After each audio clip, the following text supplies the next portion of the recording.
Hi everyone. I have a story to share. I'm not really very proud of it. About 20 some odd years ago, I was put in charge of leading a 7th grade davening, a prayer service, a morning prayer service. And it was very important to get the rules down and to be very strict about the rules so they wouldn't have any problems for the rest of the year.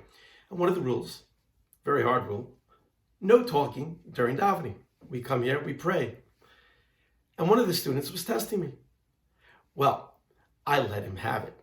In front of the whole class, I raised my voice and said, "Who are you?" Called him out. Well, needless to say, there wasn't another sound for a very long time. But after that prayer service was over, it started to bother me that I had embarrassed this young man in public, that I took away his dignity, all for a point that probably could have been made in a much better and smarter way. This week's parasha, Yosef is to encounter his brothers and reveal himself after 22 years. The same brothers that had sold him, the same brothers that wanted to see him dead. And what does Yosef do?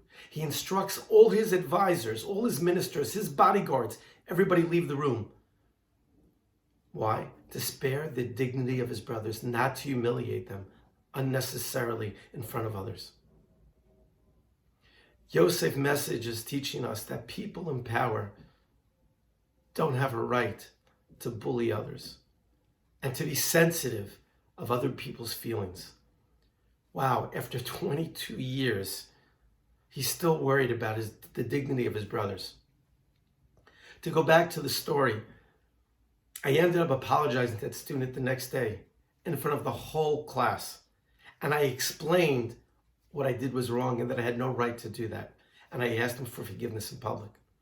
I think it made me a better teacher. The kids certainly were a little shocked, but hopefully that was also teaching them the lesson about taking ownership. It's very easy to forget about the dignity of your family, your friends, or your position of power, whether you're a teacher or a parent. Yosef, the great Yosef, is teaching us, let's be sensitive to anybody's feelings. The Gemara tells us a crazy story, that it's better for a person to jump into an oven than to embarrass someone.